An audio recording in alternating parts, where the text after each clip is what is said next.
지금 여러분께서는 여수 MBC 라디오 전망대를 듣고 계십니다.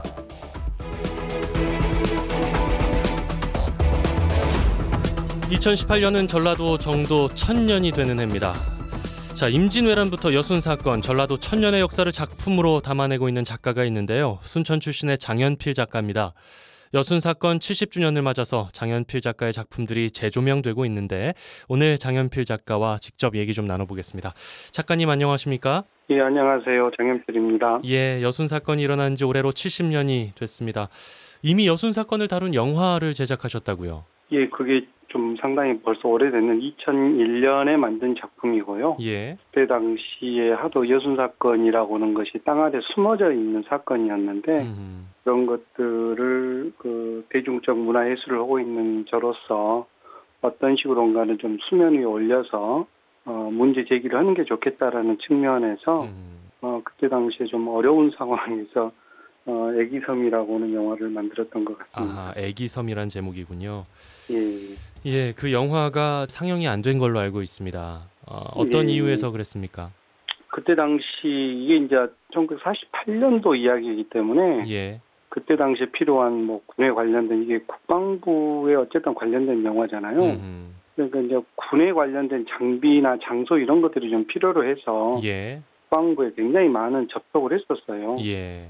그래서 일정하게 허가를 받아서 군에 관계된 그 시절에 필요한 장비들을 좀 이렇게 지원을 받게 됐는데 그러고 난 다음에 영화가 이제 다 끝났어요. 거기가 끝나서 후반 작업을 하고 있는 과정에서 예. 월간조선에서 국방부의 자행이라 그래가지고 특별기사로 23페이지를 원고를 실으면서 아하. 이게 이제 화근이 됐어요. 그 제작에 참여하는 것은 국방부의 자해 행위에 가깝다. 예, 이런 그렇죠. 논조인가요? 왜냐하면 예. 저를 좌익 영공으로 이렇게 몰면서 국방부가 그런 사람에게 영화적 장비를 지원해줬다. 이게 이제 큰 논조였었죠. 아하. 저로서는 그 영화 자체가 어느 한쪽에 편을 드는 게 아니라 예. 그때 당시에 정부군이 됐든 14연대 뭐 흔히 말하는 반군이 됐든 아니면 좌우의 이념을 갖고 있었던 우리 민간인 모든 사람들이 저는 다 피해자라고 보고 예. 제가 미운 사람은 그때 당시에 통치자 이승만이라고 하는 통치자가 저는 미웠거든요. 뭐 이런 시각에서 되게 우리가 다 피해자적 입장에서 화해하고 가야 된다. 예. 이런 논조로 영화를 만들었는데 어쨌든 보수 농객 입장에서는 그게 쉽지 않아 보였던 것 같고 일단 그로 인해서 수도 없이 많은 보수 언론 또 그때 당시에 보수당 뭐 이런 데 수도 없이 많이 매를 맞으면서 예. 본의 아니게 그냥 저는 영화를 통해서 여순 사건을 좀 알리는 매개체가 되겠다고 생각을 했는데 영화를 개봉도 못했는데 알리는 계기는 뭐 정확하게 돼버렸던 것 같습니다. 예. 최근에는 사회적 분위기가 많이 바뀌고 있습니다만 2001년 그 당시만 하더라도 사회적 분위기가 지금 같지 않았거든요. 그 당시에 예, 그렇죠. 여순 사건을 다룬다는 것 많은 용기가 좀 필요했을 것 같은데요. 제가 이제 우연한 기회에 여순 사건에 관련된 그 유족회 어르신들이 식구분들이 계시는데 예. 그분들이 언젠가 한번 자기들이 뭐 이렇게 야유회 같은 걸 하신다고 저를 한번 부른 적이 있어요. 예. 갔는데 순천에는 골짜기 계곡이었는데 그냥 내 느낌에는 그냥 옛날에 꼭 빨치산이 숨어서 그냥 그 모임을 하는 것처럼 저는 느껴졌어요. 21세기가 됐는데 지금도 이 세상에 여순 사건에 공개된 피해자들인데 이분들이 이렇게 어둡게 살아야 된다라고 생각을 하니까 그냥 굉장히 막 직무유기하고 있는 것 같은 후손으로서 막 그런 생각이 막 들더라고요. 그래서 그때만 해도 제가 좀 젊었었고 용기도 좀 있었기 때문에 별 부담 없이 그냥 우리 지역의 아픔 이야기를 한번 다루자. 뭐 해서 이제 그렇게 했었죠. 근데 이게 결국은 1948년 대한민국이라고는 정부가 공식적으로 생긴 이후에는 가장 큰 사건이다 보니까 그렇죠. 네, 국방부 입장에서는 굉장히 이게 사실은 뜨거운 감자일 수밖에 없지요. 또 거기다가 우리의 민간인들이 수도 없이 많은 우리 민간인들이 사실 희생을 당한 사건이기 때문에 사실 지금까지도 사실 정부에서는 특별한 뭐 사과나 거기에 대한 어떤 게 없어요. 지금도 제가 알기로 특별법을 만들어야 된다고 지금 이렇게 거리에서 서명하는 것도 저도 봤었는데 사실 이렇게 현재까지도 아픈 사건이거든요. 그때 당시에는 말한다는 것 자체가 굉장히 좀 부담스럽고 이게 막 왠지 그래서 그때 당시에 막 굉장히 보수 논객들이 매를 많이 때릴 때 제 주변에 있는 선배들이 너 살았냐 죽었냐 이렇게 막 물어가지고 예. 한참 그랬던 뭐 시절들이 있었습니다. 그만큼 참 암흑 속에 있었던 아픔이고 우리 시대의 상처이기도 하고요. 침묵해야만 했던 시절이 벌써 그 세월이 70년이 됐습니다. 자, 영화 애기섬 상영이 안 됐기 때문에 내용을 궁금해하시는 분들이 계실 것 같아요. 어떤 내용입니까? 이 영화 자체는 드라마적 구성하고 다큐적 구성으로 이렇게 두 개가 이렇게 섞어져 있는 영화예요. 드라마는 그때 당시 이제 상꾼이라고 해서 어쩔 수 없이 노역을 참여해왔던 사람들이 막상 노역에 참여돼서 끌려가서 산에 가서 일을 하고 내려오다 보니까 동네에서도 이렇게 약간 배신자처럼 이렇게 된 사람들이 있었어요. 예. 이런 사람들의 가슴 아픈 이야기 하나하고 그때 당시의 시대적 상황, 그러니까 4.3이 일어났죠. 그 다음에 여순이 생겼죠. 예. 그 다음에 이승만 정부가 그거에 대해서 무차별 학살을 사실은 하잖아요. 그 다음에 이것하고 연이어서 보도연맹 사건이 있었습니다. 예. 그리고 한국전쟁이 일어났고 1958년에 마지막 지리산에서 빨치산이 잡힐 이 한 10년 정도는 좀 심하게 말하면 낮에는 정부군 세상, 밤에는 반군 세상이라고 할 만큼 우리 여수 순천에 살고 있는 우리의 어르신들, 우리의 가족들, 우리의 조상들이 사실은 너무나 힘들게 살았거든요. 예. 그러니까 우리가 흔히 하는 말로 그냥 원하지 마라, 뭐 중간에만 살아 이런 말들이 우리 지역에 생기는 말들이거든요. 예, 나서지 마라 뭐 이런 얘기들이요. 예, 이런 말들을 그냥 또 그때 당시에 너무나 많은 피해들을 받기 때문에 그냥 어른들이 자식한테 하는 말씀이 어디 가서 정말 나서지 마라 이런 것들이었거든요. 그래서 일단 이제 그러한 내용으로 사실은 구성이 돼 있고 그때 당시에 정부군하고 그때 당시에 14연대 반군이었던 분들이 서로 이렇게 만나서 화해를 해가는 그런 과정의 이야기거든요. 아하, 그렇군요. 예, 애기섬이라는 곳 사실 저도 최근에 알았습니다만 올해 이 여수 국민보도연맹 사건으로 희생된 사람들을 위해서 해상 위령제가 그곳에서 열렸단 말이죠. 그렇습니다. 혹시 그 얘기 들으셨습니까?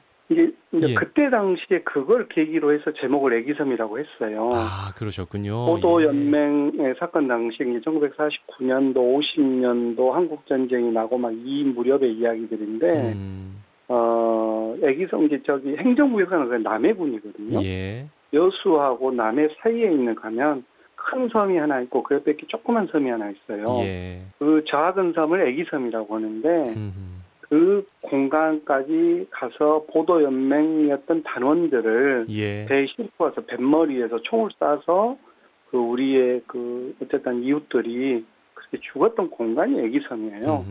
이게 애기섬은 4.3 여순 사건 보도연맹을 한꺼번에 다 이렇게 함축적으로 의미를 이렇게 담고 있는 가슴 아픈 공간이거든요. 그렇죠. 예, 그래서 이제 제가 애기섬이라고 영화를 해서 시작을 했던 곳이어서 저도 최근에 이제 보도를 통해서 봤는데 저로서는 굉장히 막 감회가 새롭고 수년 전에 힘들 때 저 같은 사람은 이제 대중예술을 하는 사람이니까 저희들은 문제 제기 화두로 이렇게 끄집어내기만 하면 되는 거거든요. 지금처럼 우리 홍영기 교수님이나 그 주철이 우리 그 박사님 같으신 분들이 되게 학문적으로 이렇게 고증해내고 있잖아요. 근데 이제 저희들하고 또 그분들하고는 어떤 방식의 차이만 있는 것뿐이지 서로 간에 여순 사건에 대한 안타까움, 뭐 애정 이런 게 있다고 봐야죠. 예. 우리 작가님께서는 임진왜란을 다룬 작품도 집필을 하신 걸로 알고 있는데요. 자, 내일이 여순 사건 70주년이니까 우리 그 얘기는 다음으로 좀 미루고요. 여순 사건 70주년을 맞아서 여순 사건 어떻게 바라보고 계시는지 또 앞으로 이걸 우리 역사가 어떻게 기억해야 될지 그 얘기를 좀 해주시겠어요? 그러니까 저는 굉장히 그 통치자의 저는 중요함을 저는 느낍니다. 대한민국 국민은 박근혜 정부 때도 국민은 똑같았고 지금 문재인 정부 때도 대한민국 국민은 똑같아요.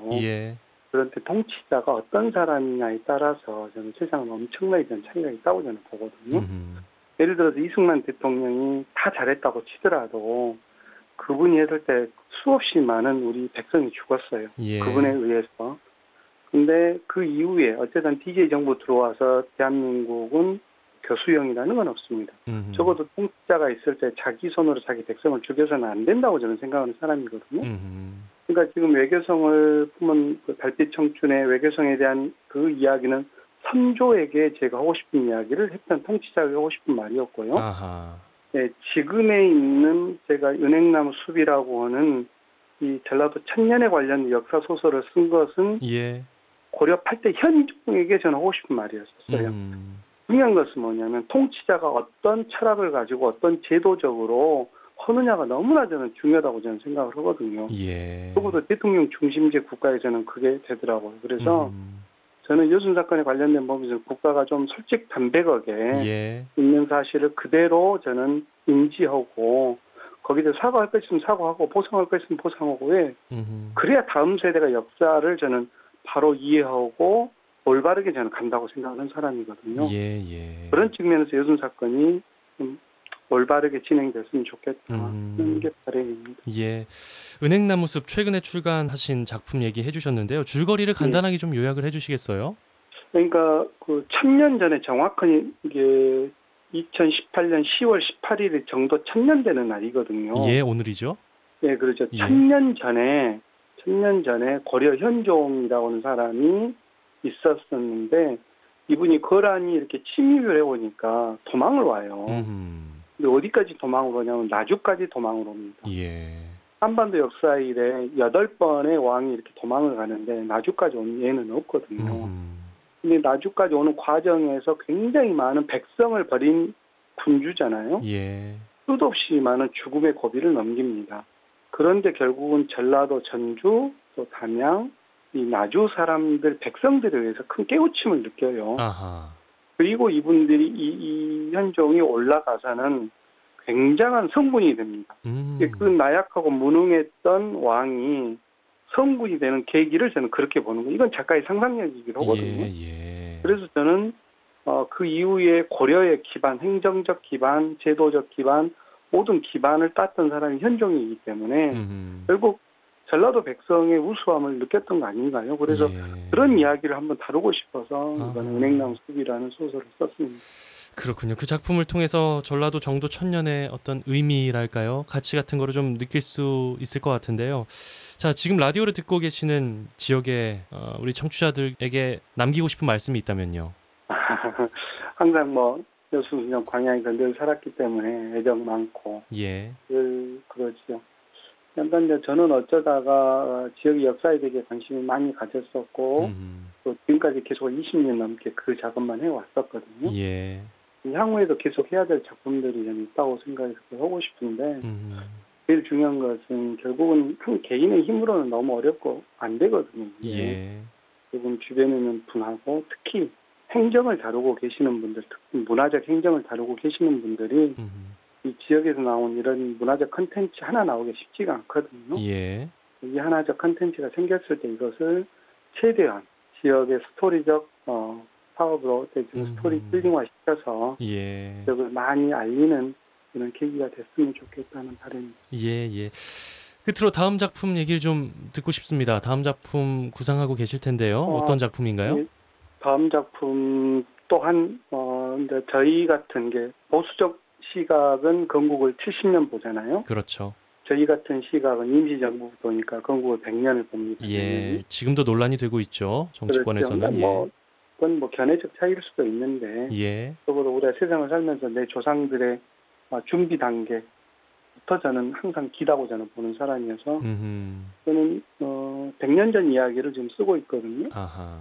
한 1년 전부터 그것도 계속 구성해 오면서 지금 쓰고 있는데 적어도 우리나라 건국은 100년 됐어요라고 하는 말을 저는 대중매체를 다루는 문화적 사람이니까 암암리에 저는 그런 이야기를 더 하고 싶은 거죠. 예. 다음 작품도 그거 쓰고 있습니다. 알겠습니다. 다음 작품도 기대를 많이 하겠습니다. 오늘 말씀 잘 들었습니다. 고맙습니다. 네, 감사합니다. 예, 순천 출신의 장연필 작가와 말씀 나눴습니다.